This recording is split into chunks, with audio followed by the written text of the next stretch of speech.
Chega!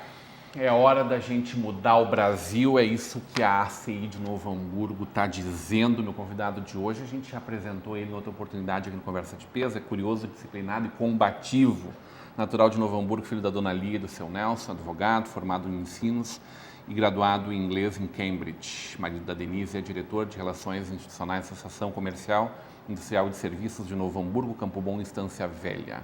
O pai do Daniel, ele veio falar sobre o belíssimo trabalho que desenvolve à frente da entidade, destacando os projetos do Observatório Social e do Chega, Reforma Política Já. Seja muito bem-vindo, Marco Aurélio Kirsch. Muito Prazer obrigado, te ter de volta aqui nesse espaço. A alegria é minha. Porque eu disse, puxa, a gente tem que conversar mais um pouco. Evidentemente que a cada dia a gente ainda tem belíssimas pautas para fazer. Hoje eu entrevistei o Gilberto Miller da Exatos, uma grande figura, que ainda não tinha ouvido nesse espaço. Mas também como é bom a gente poder retomar com pessoas importantes, relevantes na nossa comunidade, que fazem um trabalho de destaque, que puxam a gente para cima, como é a ACI, dentro de um trabalho como esse que é o Chega. Ninguém mais aguenta, né, Marco? Não. É o ponto realmente de ruptura, né? A gente entende que ou vai ou colapsa, como na teoria daquela... Estamos colapsando, por enquanto. É que tem a teoria da planta, né? Em que ou o parasita toma conta ou a planta é que sobrevive. Isso eu já ouvi do Lutzenberger muitos anos atrás. Né? Então não é que as coisas morram, não. Uma é que vai ter que vencer. E na nossa opinião, quem tem que vencer é a sociedade honesta. Deveria vencer. Dá para vencer essa guerra? Não? Se a gente não acreditar nisso, né, Rodrigo, não tem por que acordar de manhã. Não tem por que buscar levar filho em escola. A gente tem que levar isso como um compromisso pessoal. Antes de tudo, eu acho que é um compromisso pessoal. E quando eu digo compromisso pessoal, não é terceirizar culpa de ninguém. É primeiro assumir o seu dever de mudança. Quantos anos dentro da CI? 11 anos e alguns meses. 3 presidentes? Foram? Sim, Flávio Fischer, Fátima Daut, Marcelo Clark Alves, indo para o nosso quarto presidente. presidente. Marcelo Kelo. Marcelo Lauksen-Kelo indo agora, o novo Marcelo, mais um Marcelo. O pessoal gostou dos Marcelos, então, provavelmente. Ficou muito interessante. A apresentação dele na entidade vai ser no evento agora no final de ano. Sim, no Destaque Empresarial. É um evento bienal, é um evento top da ACI, a gente tem de 2 em 2 anos, né? E vamos ter a apresentação do novo presidente para o grande público, a presença do José Ivo Sartori, palestrante, vamos ter os destaques empresariais. E o aniversário da entidade, de 97 anos. Que maravilha. Perto do seu centenário já. Caminhando para 100 anos. Nas mais antigas entidades do Estado.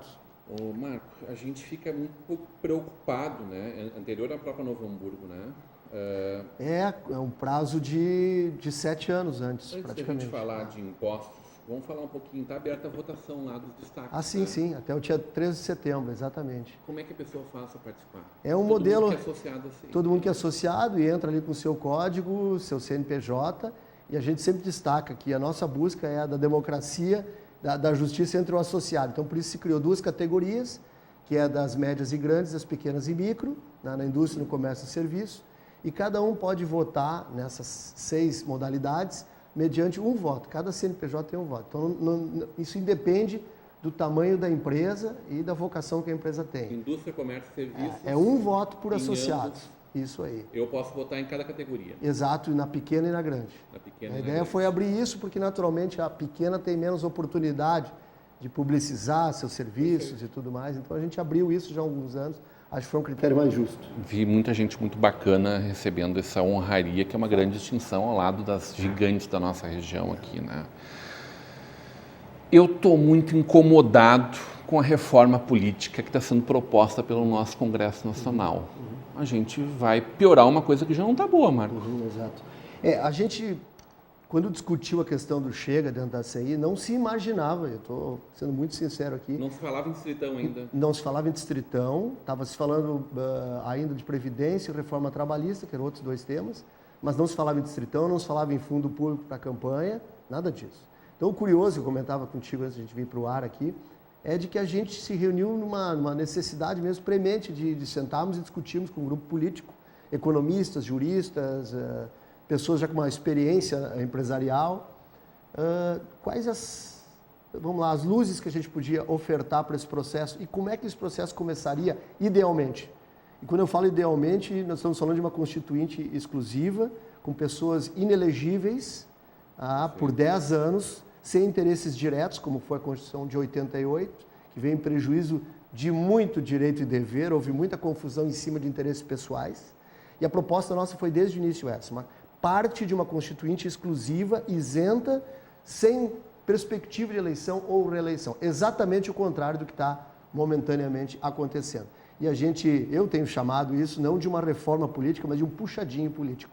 Porque você, sem representatividade, sem legitimidade, até moral, diria hoje, da forma como anda o nosso Congresso, propor esse tipo de reforma é o momento mais errado possível. Eu vejo gente propondo parlamentarismo, que talvez fosse uma boa solução para o país, no momento onde a gente tem total descrença do nosso Congresso.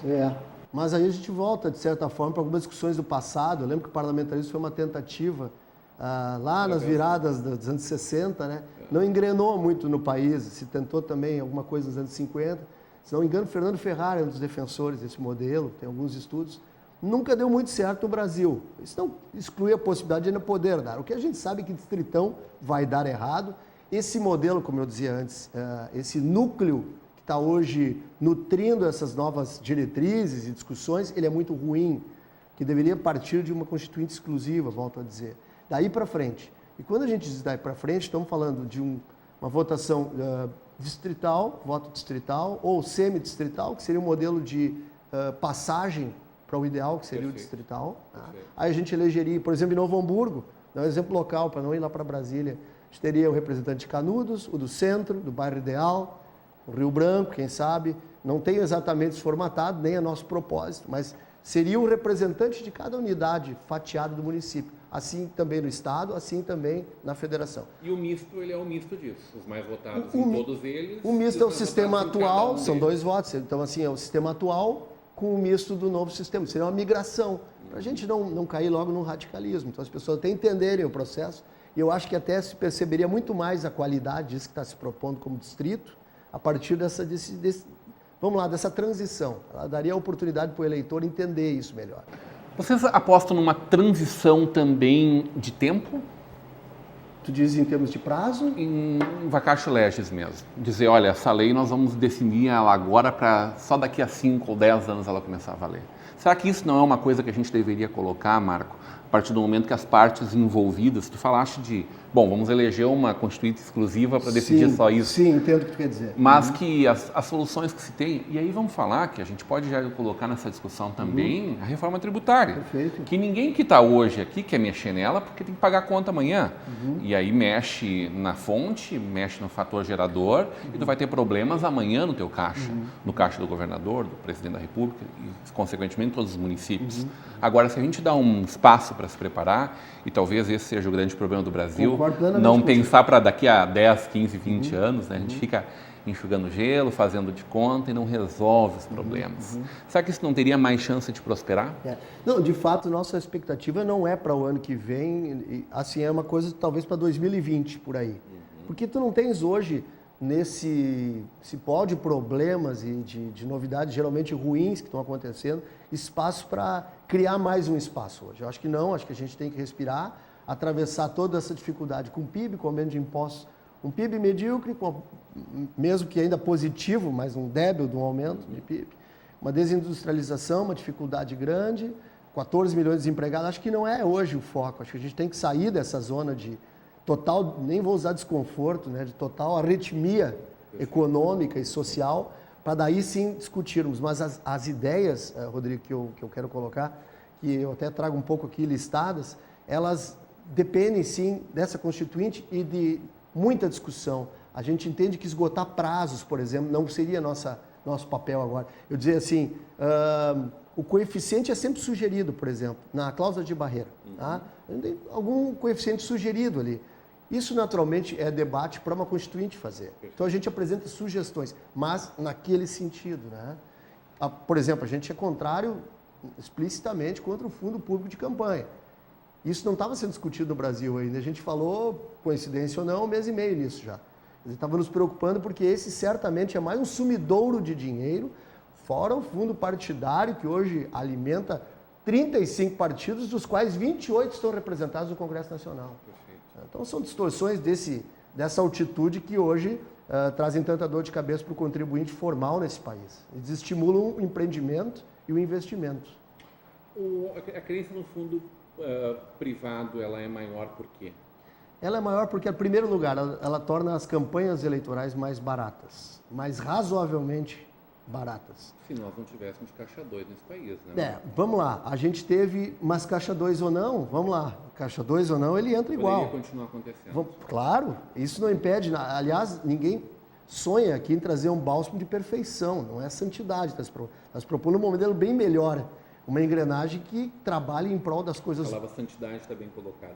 Ninguém busca isso, né? A gente sabe com quem mexe, mas de qualquer forma, se tu facilitares a engrenagem, é certo que a engrenagem vai prover algumas facilidades ferramentais para o uso errado da coisa. Então, qual é a ideia nossa? A gente propor um sistema que ele se ajuste melhor e impossibilite, por exemplo, vou no exemplo aqui, nós propusemos não CNPJ, só a doação de pessoa física, limitada a 10% do que tu declaras no teu imposto de renda anual. Ou seja, só o formal, só a 10%, sem CNPJ.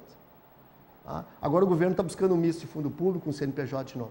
Vamos pegar um exemplo, em 2012 custou 6,4 bilhões declarados, fora o Caixa 2, a campanha no Brasil. Quando se proibiu o CNPJ, na campanha de 2014, passou a 3,3, coisa assim que vale. Isso são dados oficiais da página do Senado.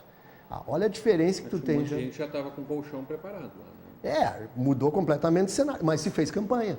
As campanhas aconteceram, quer dizer, quem pode ter sentido é o político na ponta, mas nós como eleitores, francamente. Tá?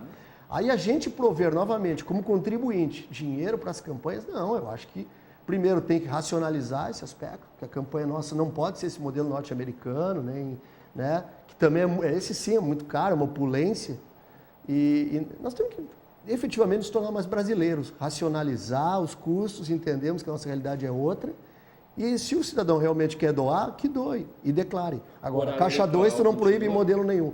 Horário eleitoral, no nosso ver, podia ser bem reduzido, ainda que partindo durante o ano é um absurdo, né? Durante o ano, por exemplo. É um mudar de estação constante, nós somos testemunhas disso, todos somos ouvintes, telespectadores. É um mudar constante de estação para estação, para aplicativo, não faz sequer sentido. Eu quero saber se para ti a quantidade de partidos ela é determinante na volta do nosso intervalo. Absolutamente, claro. Hoje numa conversa de peso com Marco Kirsch.